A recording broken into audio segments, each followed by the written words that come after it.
Dobrodošli predstavnici hrvatskih udruga, zavičajnih, sportskih, kako onih iz Hrvatske, tako i iz Bosne i Hercegovine. Dobro nam došle hrvatske učiteljice sa njihovom koordinatoricom hrvatske nastave u Švicarskoj, umjetnici koji djeluju u Švicarskoj, znanstvenici, predstavnici u međunarodnim organizacijama i uredima, znanstvenici, poslovni ljudi, radnici, hrvatski zetovi i snahe.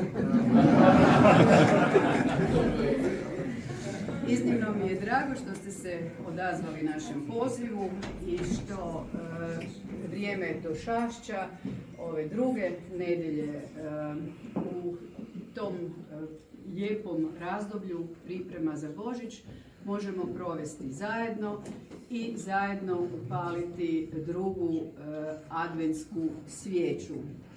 Pripremamo se za najradosniji kršćanski blagdan, za Božić, a pred kraj godine naravno i svi na neki način rezimiramo što smo postigli bilo u našim obiteljima, bilo u poslovnom okruženju i planiramo što ćemo i kako ćemo planirati sljedeću godinu.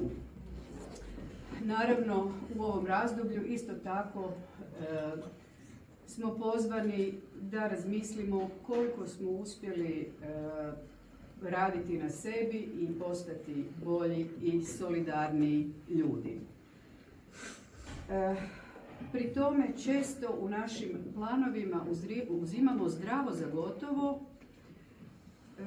neke privilegije na koje smo navikli, poput mira, blagostanja, sigurnosti. Nažalost, uz sve veći broj kriznih žarišta, ratove na Bliskom istoku, ponovo svjedočimo i ratu na europskom kontinentu. To nas podsjeća i na 1991. godinu i Domovinski rat u Hrvatskoj koji je kulminirao upravo u ovom razdoblju pred kraj godine. Sada pak u Ukrajini pate civili, djeca, vojnici smrzavaju se u hladnim kućama, u zaleđenim rovovima, na bojištu ili u izbjeglištvu. Ja se sjećam naših dečkiju i cura, hrvatskih branitelja koji su u trapericama i tenisicama išli u obranu naše domovine, ali sjećam se i solidarnosti naših ljudi kako u domovini, tako i u iseljeništvu, zajedništvu koje nam je omogućilo pobjedu i slobodu, konačno mir i demokraciju. Nadam se da će nas to zajedništvo, kako u našim obiteljima, tako i u našem narodu, učiniti još uspješnijim kao pojedince i kao hrvatske građane, a našu domovinu učiniti još uspješnijom i prosperitetnijom srednjoeuropskom i mediteranskom državom, članicom Europske unije. Budući da nas čeka vrlo zanimljiv i lijep glazbeni program, ja vam sad neću govoriti o svemu onome što smo mi kao veleposlanstvo tijekom ove godine radili kako bismo poboljšali i unaprijedili hrvatsko-švicarske političke i gospodarske odnose, ali ipak ću spomenuti sudjelovanje Hrvatske na konferenciji o miru, aktivno sudjelovanje na toj konferenciji u Burgenstoku, posjet ministra vanjskih poslova Švicarske Hrvatskoj i to Dubrovniku, zatim naše aktivno sudjelovanje na konferenciji o razminiranju u Lozani gdje smo sa ponosom predstavili i svoje najbolja tehnološka postignuća koji su doživjeli svoje priznanje širom svijeta upravo na području razminiranja. U Lihtenštajnu smo otvorili počasni konzulat, a nedavno smo i završili pregovore o izbjegavanju dvostrukog oporezivanja. Htjela bih istaknuti da se mi veselimo i svim vašim uspjesima i doživljavamo ih kao naše uspjehe. Pritom bi za ovu priliku pozdravila i čestitala dvojici mladih znanstvenika koji će nam se, nadam se, pridružiti. To je gospodin dr.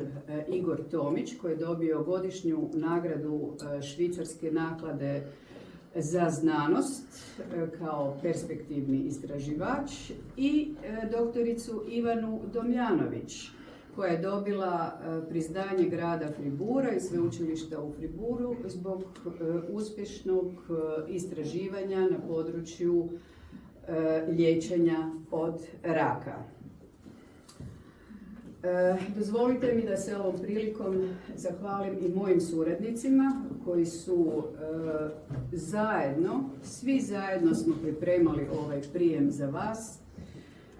Kuhali smo, spremali smo, kitili smo bor i pritom smo se jako dobro zabavljali. Marica je za vas pripremila sarme, odličnu orehnjaču, bit će to i soparnik, bit će to i bakalara. Zahvaljujem gospodinu Tomiću što je dao doprinos sa desertima i donio lijepe, fine urmašice koje ćete moći probati. A veliko hvala, dakle, Velimiru, Saši, Marici, Jeleni i našoj filipinskoj suradnici koja danas slavi rođendan.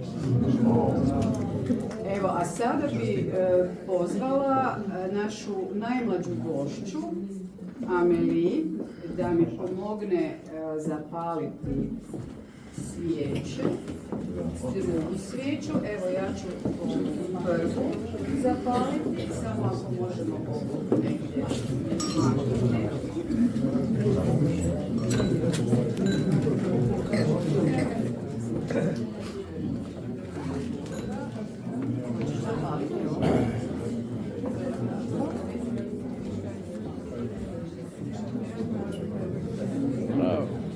Evo ga, upaljena je i druga adventska svijeća. A sad mi na kraju dozvolite da sa par riječi predstavim i naše umjetnike. Nikolinu Dominković i njezinu pratnju na klaviru, Joao Arobaša.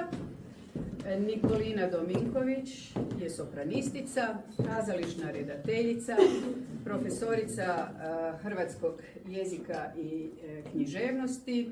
Školovala se u Hrvatskoj, ali i ovdje na Visokoj školi za umjetnost u Bernu. I upravo nas je upoznao njezin profesor Matijas Berens prije par godina, a Nikolina Dominković, umjetničkog imena Nikolina Do, će nam izvesti jedan vrlo raznoliki, prigodni program. Ona će sama protumačiti o čemu se radi, kakve su to pjesme, ali uglavnom bit će od hrvatskih tradicionalnih folklornih pjesama preko nekih lidova pa do tradicionalnih dubrovačkih kolendi.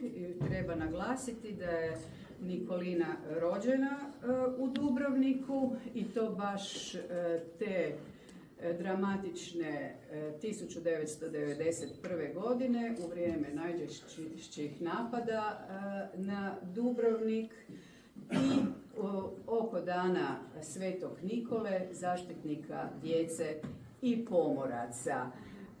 Na klaviru je portugalski glazbenik, magistar glazbe.